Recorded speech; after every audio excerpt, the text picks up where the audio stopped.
Hi everyone, thanks for checking out the Bubb Report's social media pages. If you'd like to get more videos, show highlights, and watch our weekly live show, follow our Facebook, Twitter, and Instagram pages, and also subscribe to our YouTube channel. You can catch repeat episodes on Wednesdays at 4 and 5 p.m. respectively on CRFM Radio and GBN TV in Grenada. We are also viewed on Sundays at 8 p.m. on WPG10 throughout the Caribbean. Thanks for watching.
Today is a most important day in the livelihood of workers all over the world.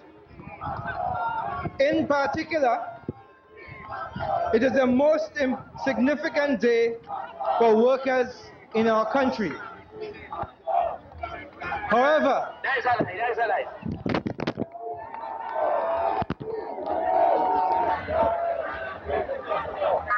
the workers are asking the leadership of the TUC to spare us this injustice, to be listening to that. Andre Lewis's, that fellow in fact has not up to now demonstrated that he has a brain or that he has any sense whatsoever and knows how to deal with things. Will probably go down in the history books as one of the most controversial ever, following the tone and extent of the issues that surrounded the culmination of the day. The TUC's dissatisfaction with the proposed amendments to the Labor Relations Act of 1999 witnessed a new kind of militancy as demonstrated by the workers on May 1st. This, however, was unfortunately overshadowed by the vulgar display meted out to the Labour Minister Lawrence Joseph, an invited guest of the TUC to the event. Many political pundits believe that the actions by some members of the Trades Union Council have enhanced the chances of the incumbent NNP administration as they gear up to lead off another electioneering campaign. In this evening's edition of Focal Point, we examine the changing role of the Trades Union Council as they have now become a political animal, advocating the removal of the current administration. Our program returns after these messages. The Bubb Report covered the issues at the heart of every debate in 2022. Do you have ties to the National Democratic Congress, Dr. Payne? We chased the facts. Can you assess the current state of the CBI program in Grenada. We handled the truth. That is the kind of debate that we need to have in the society. Yes, and I agree. And I said I was going to answer your question. We cut through the spin. I mean, that is his Twitter handle, Minister, and I would push back, but I would push back there. Why would we have ambassadors representing the state that do not understand clearly what their terms of reference are? Welcome back to Focal Point. We begin our disclosure by speaking to the Minister of Labour, Senator Lawrence Joseph. He indicated at International Workers' Day that the current amendments to the Labour Code have been put on hold to give way for further consultations with the parties concerned. As far as I'm concerned, that is no official word coming from them, because what I intend to do is to write them officially, inviting them to hold further consultations on the areas of concern. And when I get an official response from them, then I'll be able to determine what course of action to take. What if the official response remains the same as what was said at the May Day rally? No, well, I would find that they would be very unfair, and I would find that they're very irrational, that's the right word, very irrational to take the position that they would not participate in any further consultations, because there's always room for flexibility. And that is the position of my ministry ever since. We think that once concerns are expressed, we are prepared to deal with those concerns. In the past, they have expressed concerns with regards to certain areas, and we dealt with them positively. And had I known that there was a major concern with respect to the last amendment that was made, I could have organized further consultations on it. But I waited 6 weeks to get a response from the TUC, and no response was given. I got a response from the Employers Federation of the private sector, and I had 3 set of consultations with them. Although we didn't come up with a mutual agreement on it, but at least I had the consultations. Joseph said in our interview that it's the intention of the states to have a predictable and stable industrial relations climate, and urged the members of the Trades Union Council to follow suit. Notwithstanding that the state asked for more consultations on the issue, the TUC passed a resolution on May 1 calling for a national day of protest involving all workers of the country. One is left to ask the question whether the actions of certain members of the Trades Union Council have cast a shadow on the successes of that planned protest action. I would just leave it entirely to the decision of individuals. I mean, they saw what went on Labor Day. They saw the irresponsible behavior on the part of some individual people in the presence of the leaders. I'm sure that people wouldn't want to be associated with indiscipline. And besides that, if you take a day off from your work to go and protest, you'll be losing wages. You will not be paid for the day that you stay off from your job to go and protest. So I leave it entirely up to people, but I would find it very irrational, especially at this time, when government has said that, look, we have delayed the bill for further consultations. I expect that the trade unions, being a responsible set of people, would have agreed to hold further consultations on that particular issue, and then the matter could be taken from there. Today is a most important day in the livelihood of workers all over the world. In particular, it is the most significant day for workers in our country. However,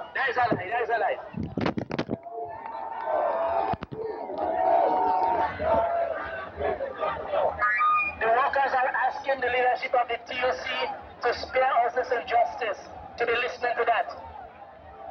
In our conversation with the Minister of Labour following the incident on May Day, he indicated that he was man enough to complete the task he was asked to accomplish.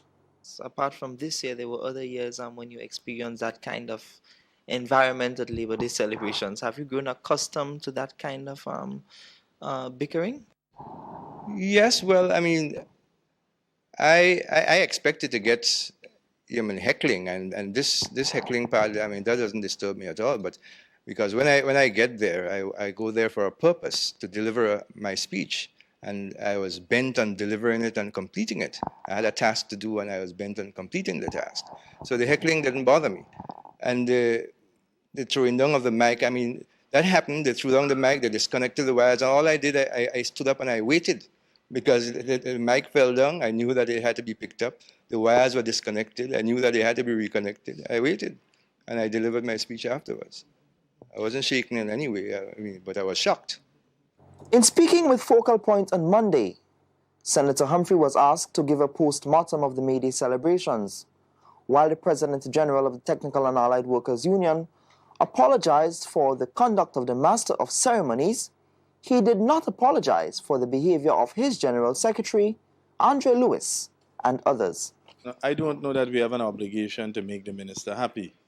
What I do know is I would wish to offer an apology, and profusely so, with respect to what I would consider the unfortunate way in which the Master of Ceremonies, or the chairman, conducted the May Day proceedings, in the sense that he gave two jokes. Well, I heard one of the two, which in my view was not befitting of an occasion like this. They were, if not bordering on vulgarity, certainly vulgar.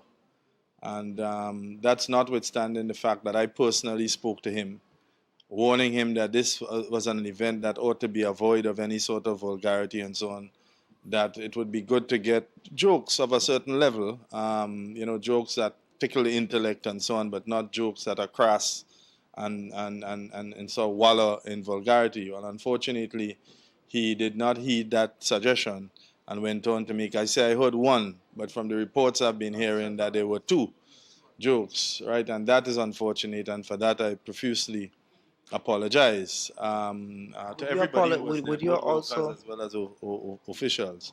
Would you now, also, with respect to the heckling and what went on there, when one looks at the tape, I don't know how the minister arrived that it was just 20 workers, and I don't know how the minister arrived at that it was predominantly TAU members who did that. The tape, which was showed for the same at the same time that the minister was speaking on GBN, certainly did not reveal that. But let me make the point: it is understandable that workers feel very indignant, highly annoyed, very emotive, because you must remember, what goes around according to the Prime Minister does come around.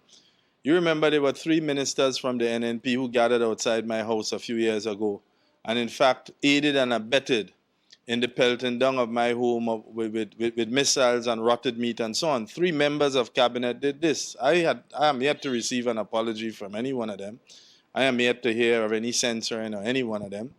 Also remember that Minister of Labour did something very unprofessional, very unbecoming of Minister of Labour during the last GBN strike. So the NNP and this minister in particular should be the last people really to speak about respect and disrespect, because quite frankly, the way they have conducted themselves is not deserving. Now, I'm not saying 2 wrongs make a right, but one has to understand the context within which this has happened. Utter disgust. That is my immediate reaction. But surprise, not at all. I would put nothing past the labor movement in Grenada, and but to think that they went as far as they did on this occasion must have horrified other people, but not me, because they have been building up to this for years. There is no Labor Day that they have not insulted and abused the Labor Minister, and I think he has shown tremendous courage to continue to attend these so-called May Day celebrations to which they invite the Labor Minister to address them. I think it was a horrible display that even, surpasses what anybody would normally think of. Any ordinary person would normally think of the Chester Humphreys, the Derek Allards, and the Andre Lewises. That fellow, in fact, has not up to now demonstrated that he has a brain or that he has any sense whatsoever and knows how to deal with things. This therefore calls into question whether the TUC would sanction or discipline its members for the misconduct displayed. What was the minister expecting me to do? What was he expecting me to do? I'm sure the minister can't point a finger and say that I was part of the crowd. And I mean, while not offering up any defense, I don't owe any defense to the minister. But the fact of the matter is, I did intervene at one point when there was a dispute between the police and a worker over the pulling of the cord. I did intervene and got the matter quieted down and got workers to move away from the line along the cord, and the police officers can testify to that. So again, here the minister is not speaking the truth, because I did personally intervene and stopped an altercation which was developing over an accusation made by the police, and one worker was defending himself. And let me make the point here. The worker who was being accused, and I mean, I won't say who he was, but I can tell you that much. He was not a TAU member, but he was just a worker, and I feel responsible for all workers. So irrespective of which union he belonged to was not the point.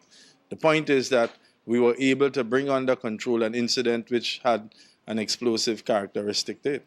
As you would realize, on the day in question, the wiring was disconnected by a group of about 20 people wearing technical and allied workers jersey, workers union jersey, and they were chanting, and they were 15 feet away from where I was standing, and that group was led by the General Secretary of the Technical and Allied Workers Union, and there were other people besides people wearing TAU jerseys as well.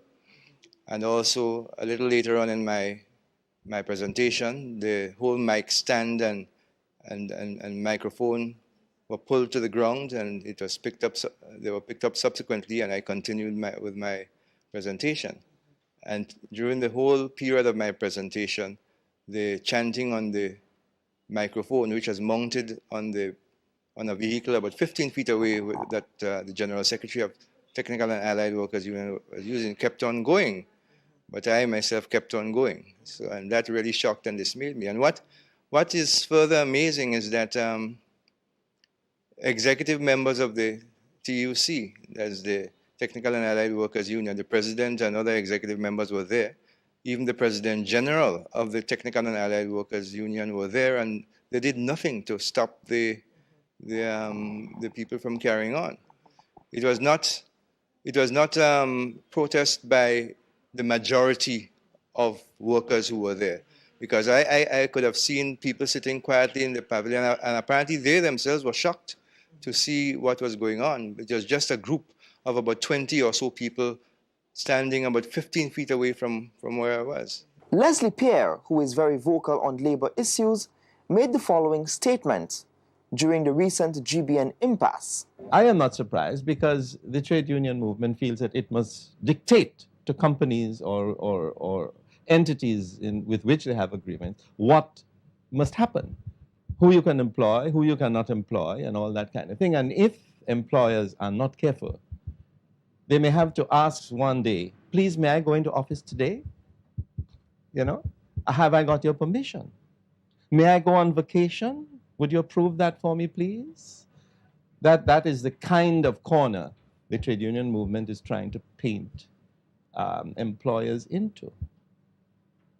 So I think it is most reprehensible that, and this is the second time they've done it. And again, speaking as Leslie Pierre, I will say to you that if the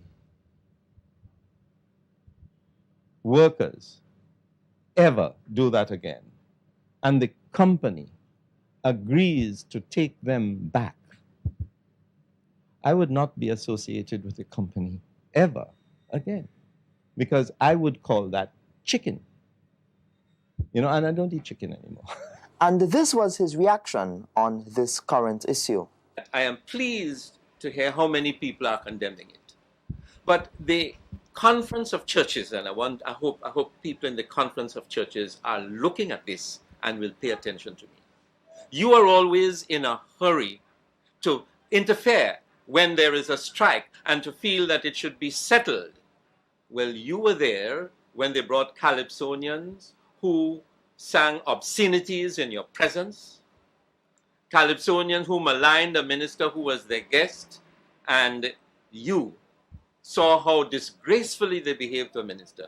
I am disappointed that you, the Conference of Churches, have not yet come out with a statement, to the best of my knowledge, condemning this outrageous behavior by so-called workers on celebrating May Day? Yeah, I support the National Democratic Congress beyond doubt. But this is not my union's position. My union has not yet made a determination on this, but I can tell you what my personal views are. When our program returns, placing the issue of the role of the TUC under the microscope as we face the next general elections. Very proud of what you're doing, and I think it's much needed. So thank you so much for your contribution. Thank you again for watching the Bubb Report. Viewers and listeners, we want to thank you sincerely.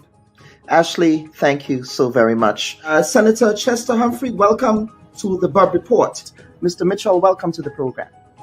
The Honorable Jumani Williams, we call him Jumani, who is the public advocate for the city of New York. The Honorable Baz Diopande, former Prime Minister of the Republic of Trinidad and Tobago. Mr. Pandey, welcome to the Bubb Report of Grenada. The Honorable Tobias Clement. Mr. Clement, welcome to the Bubb Report. Her Excellency Ambassador Luan Gilchrist. Mr. Randall Robinson, you are here in your private capacity and in your personal capacity. Yesterday, we learned that you were detained by law enforcement in Grenada. So you come from a family of public servants. Yes, we are a family of public servants. You're saying that you have to do more, but my question is, what have you done as President of the Union to ensure that that happens?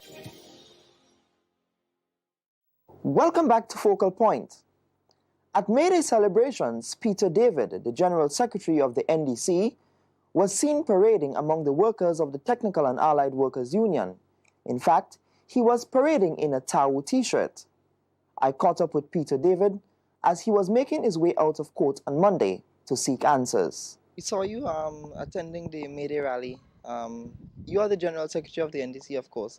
Could you explain to us your presence? Well, no, I have always gone to May Day celebrations. In fact, for the last 15, 20 years, you know, when I'm out of Grenada, I can't. But once I'm in Grenada, I always attend May Day because I think that May Day is not only a Grenada celebration, it's an international celebration that workers, wherever they are, come out and celebrate the gains that they have received and come out and show solidarity and generally come together to show that workers as a body of people do have a lot to benefit from coming together. So I marched on Labor Day. In fact, many other persons marched on Labor Day.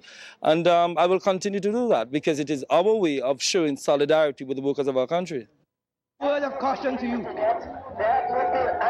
As you celebrate Labor Day today, I have a word of caution to you.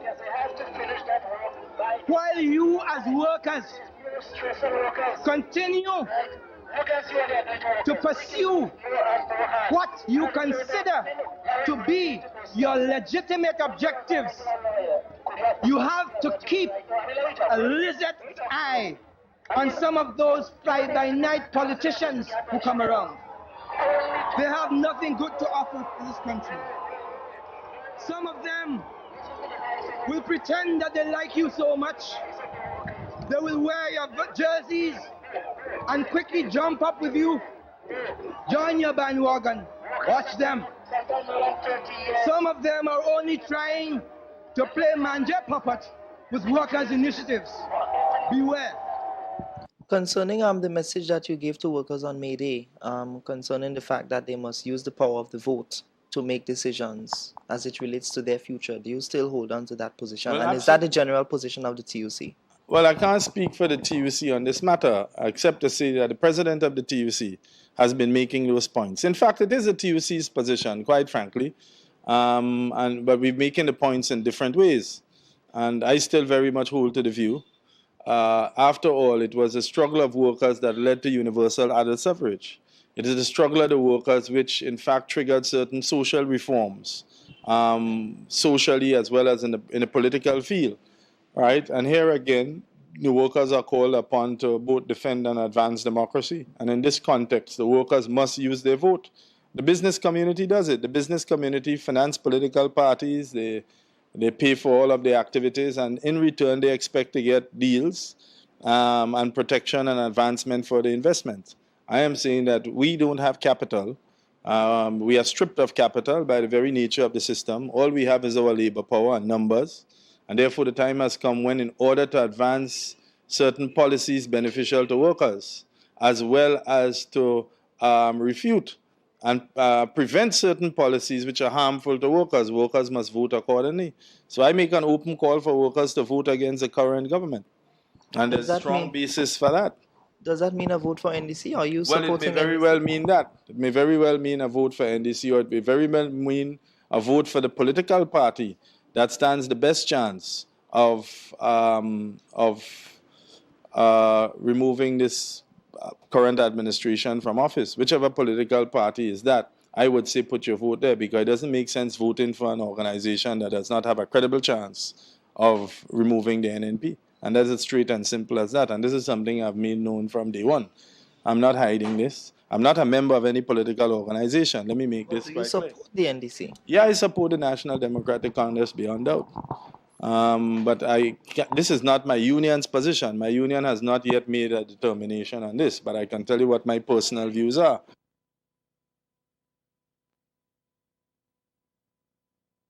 Chester Humphrey wants political power.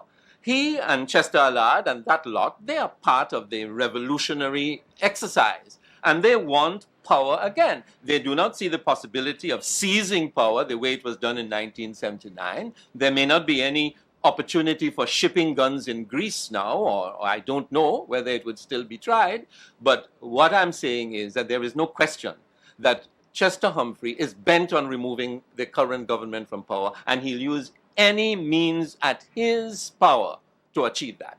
And I think every trade union, I understand that the TUC has sent an apology to the minister. I would like to see every trade union send an apology to the minister and make a public statement disassociating themselves from that behavior. If they are man enough to do the right thing, that is what they should be doing.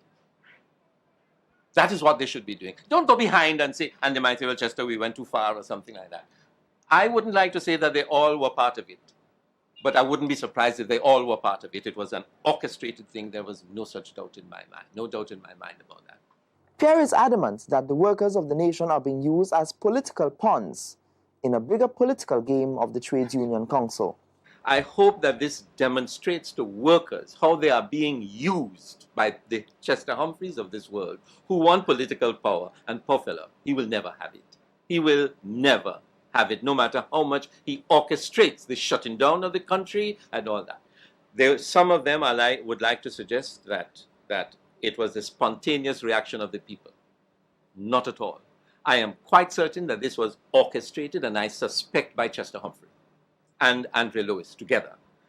Derek Allard, Andre Lewis, and Chester Humphrey were approached while this was going on. Neither of them made a move. All one of them had to do was to go to the microphone and say, please be quiet and give the minister a chance. But in fact, it is Chester's right hand, whatever you call him, pipsqueak, Andre Lewis, that started it all. And this business of taking a loud hailer, grabbing the microphone from the minister, and all of that. I only hope that workers will wake up to the reality that they are being used, and that they would not allow themselves to continue to be used in that way and create disharmonious relationships in the labor relations climate in Grenada. In the case of the workers, we are asking the workers to do this as a class in order to strengthen the workers' position overall, not just an individual worker. As I say, somebody want a house spot, or somebody want to set up some investment, or somebody want to get one of these contracts for the trucks or something like that. We are not into that kind of business. Okay, so my call for the political intervention of the workers is not a call for a personal issue. It's a call for defending the class of working people in order to advance the interests overall in the country. And I'm not saying this to the disadvantage of the property group or the business persons. I really want to make this point. I think that at this stage in the development of our history and where we are in a global context, we got to be forging serious alliances for developing this country. There's a role for the business sector and for their organizations, and that role must be enhanced. The state must recognize that in the administration of the state, there's a role for business. After all, collectively, business employs more persons than the state does. The essential function of the state really is just the administration of taxes, both its collection and its disbursement. Do you think that the union is pushing NDC's agenda, in particular the leader of the union, Senator Humphrey? No. The union is pushing the union agenda. Chester Humphrey has always fought hard for workers' rights. I don't think anybody can fault him for that.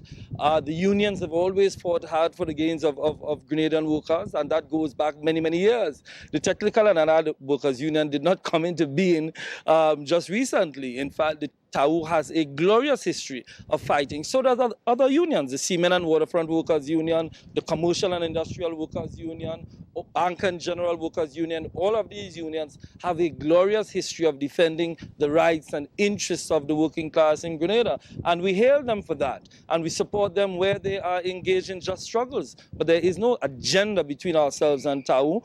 So that is merely persons trying to... But the TAU leader supports NDC. I do not know who the TAU leader supports. The TAU leader supports the working class. The TAU leader does come out in support of many, many issues and happen to be on the same side of the NDC in certain issues. But the fact is he's also on the same side with other political parties on these issues. So I do not know who he supports. You will have to ask Mr. Chester Humphrey which political party he supports. He can best speak for himself. And finally, the conduct of workers on May Day in relation to what we saw happen with the Minister of Labour. Well, we find it unfortunate that the mic was taken away from the minister. We believe that the minister had a right to speak and that the minister should have been allowed to speak. And we think that it was unfortunate that the microphone was taken from him and he was interrupted in giving his speech. And we think that that was wrong and we do not support that nor condone that in any way. We believe that the minister was invited and the minister should have been allowed to speak on May Day because he's the Minister of Labour and he represents the Ministry of Labour, and therefore we do not condone or support the taking the mic from him or interrupting him when he was giving his speech, Kellan. Peter David says there is no link with the NDC and the Technical and Allied Workers Union.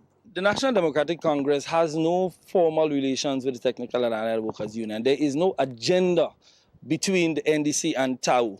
TAU is a union representing workers, and it is our view that TAU does a good job of it. And the National Democratic Congress does have a political agenda, and the agenda is to win the next elections and to take the reins of this country and try to, in a sense, build a better nation. But there is no agenda between ourselves and the Technical and Allied Workers Union, or any other union for that matter.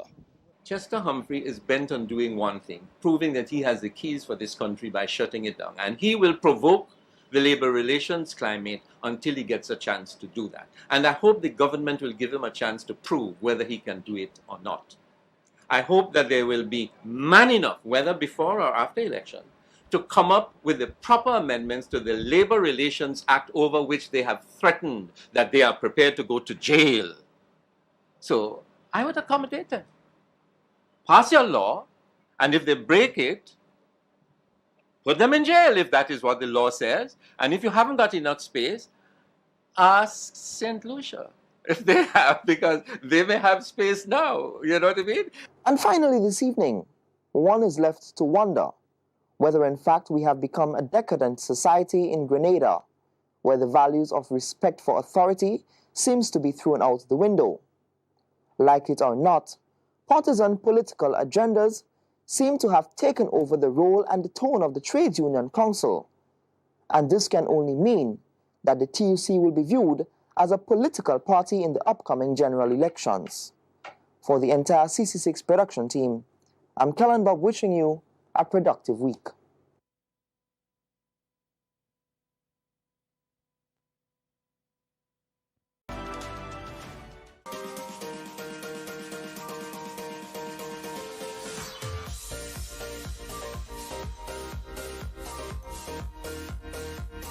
Hi everyone, thanks for checking out the Bubb Report's social media pages. If you'd like to get more videos, show highlights, and watch our weekly live show, follow our Facebook, Twitter, and Instagram pages, and also subscribe to our YouTube channel. You can catch repeat episodes on Wednesdays at 4 and 5 p.m. respectively on CRFM Radio and GBN TV in Grenada. We are also viewed on Sundays at 8 p.m. on WPG10 throughout the Caribbean. Thanks for watching. May 1st is traditionally celebrated as International Workers' Day. Labor Day, the general accepted terminology, commemorates the historic struggle of working people throughout the globe and is recognized in most countries. The holiday, May 1st, began in the early 1880s in the United States and is linked to the battle for the 8-hour working day with the Chicago anarchists. It was out of that struggle that trade union movements across the globe were born, a fight for the 8-hour day to be upheld by the capitalists. And today, while the 8-hour day is upheld in most countries, there are a number of other worker concerns, issues, problems, and struggles that trade union movements across the globe have to contend with. Workers' rights, struggles, and concerns have also taken on a new and different dimension since the beginning of the new millennium. At any international convention, trade summit, or multinational conference, anti-globalization protesters can be seen just yards away from events like these, protesting for there to be equality in the way trade deals and trade matters are conducted, especially in the way it affects third world countries like ours. In Grenada and other Caribbean countries, labor issues and concerns are no different to those of first world developed countries. And tonight, we would seek to chronicle some of the major labor issues affecting the socio-political and economic landscape of our country.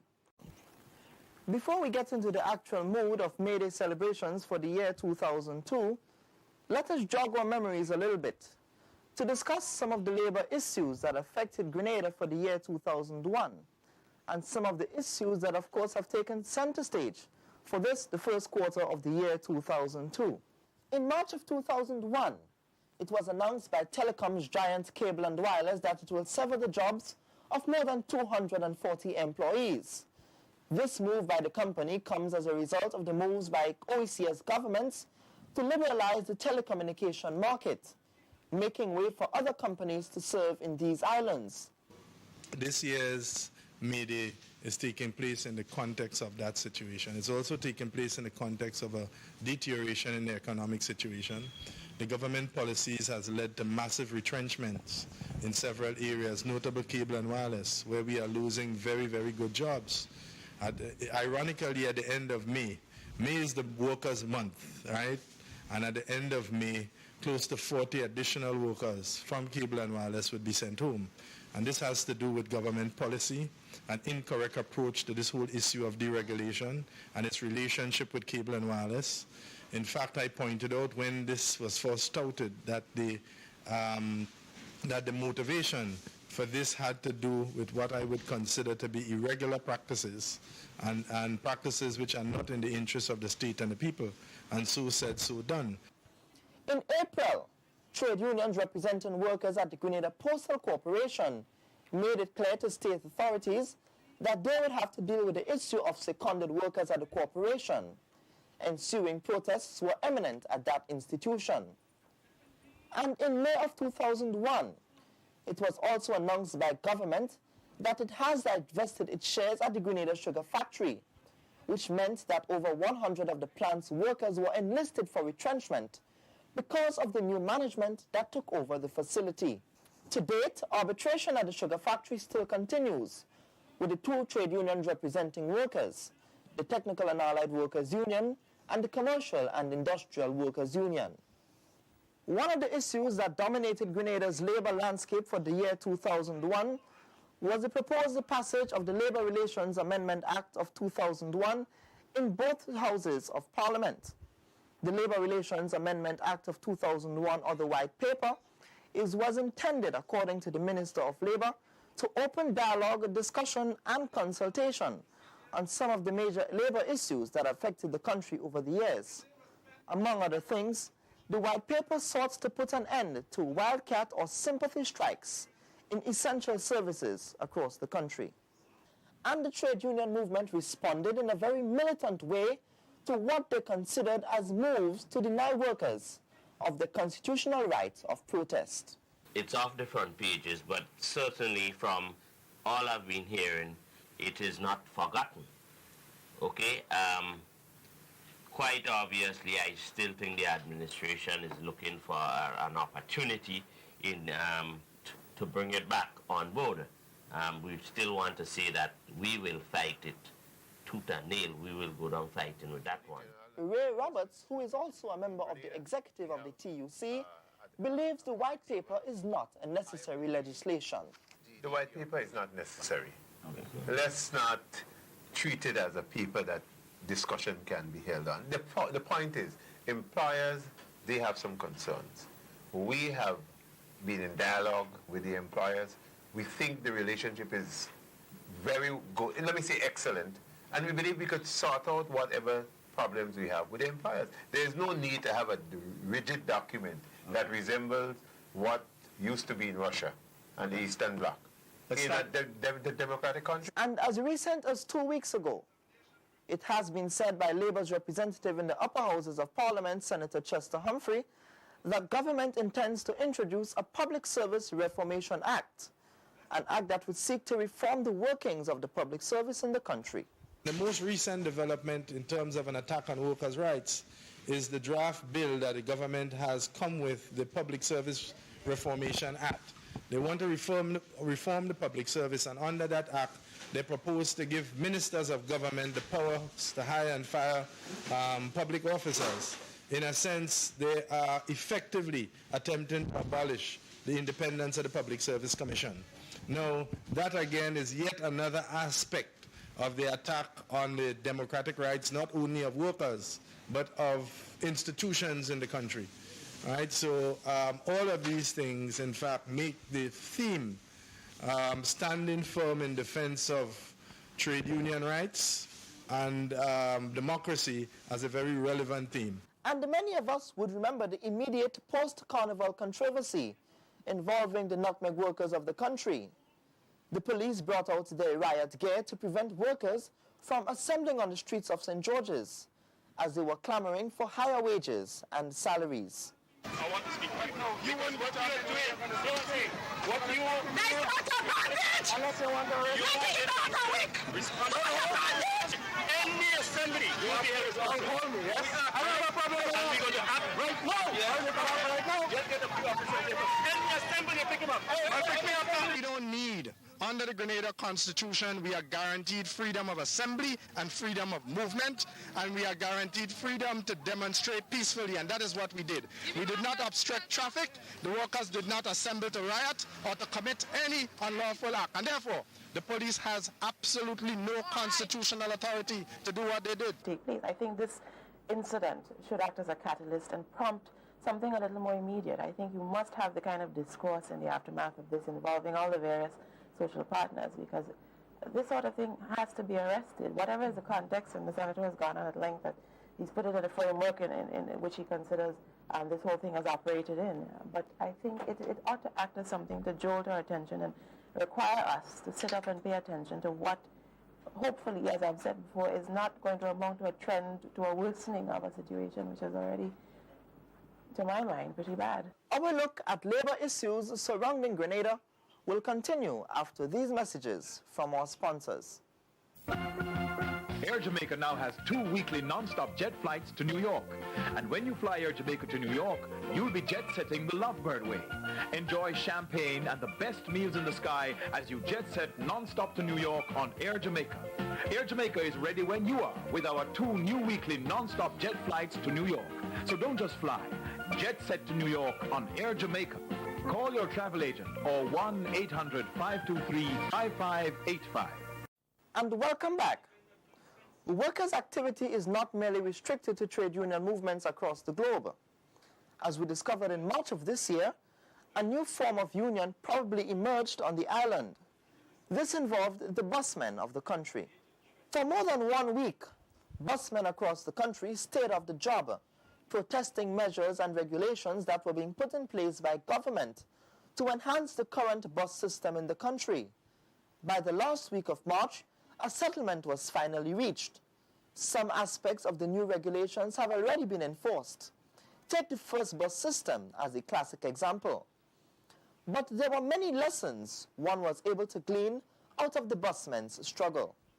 Comrades, when I looked around here and see the busmen, the conductors, and a cross-section of every walks of life of our people standing, showing, being firm and strong in supporting this draconious, dictatorial, dogmatic, fascism law. I feel good. All parties agreed to work together to put the regulations into effect by the end of January 2002. This was done. The road traffic bus route regulations were gazetted on the 24th January 2002. We must protect the commuters in the context that we said if you're convicted, not hearsay, you must be convicted. And if you're convicted and you cease to drive the bus, fine.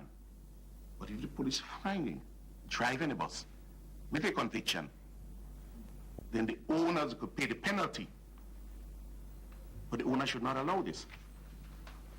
The other situation that we brought into effect, that's what they like very much, is the first bus system. The first person to enter, the first bus to enter the depot must be the first bus to leave. If you reach so far and have to turn back, you will be defeating yourself. And you have to tell Boyd and others that they have to withdraw that law and rejoin now.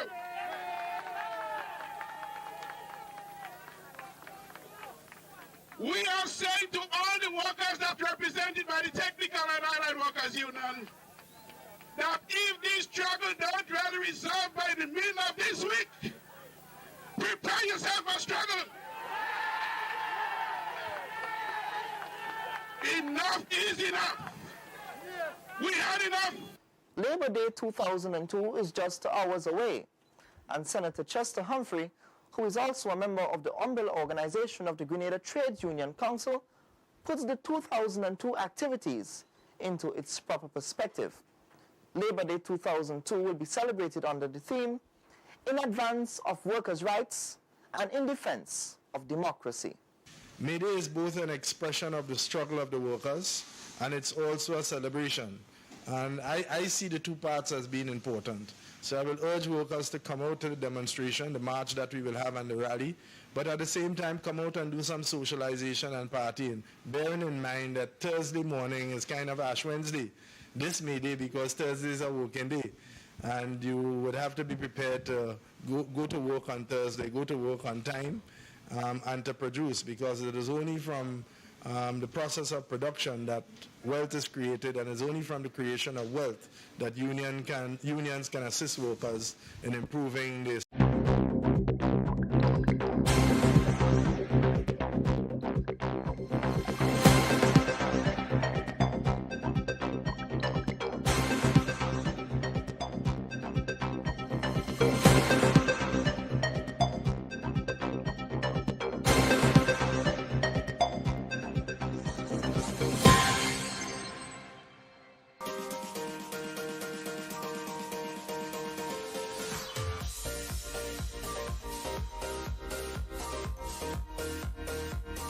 Hi everyone, thanks for checking out the Bubb Report's social media pages.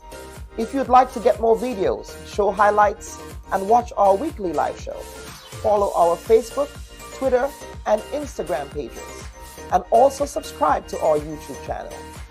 You can catch repeat episodes on Wednesdays at 4 and 5 p.m. respectively on CRFM Radio and GBN TV in Grenada. We are also viewed on Sundays at 8 p.m. on WPG 10 throughout the Caribbean.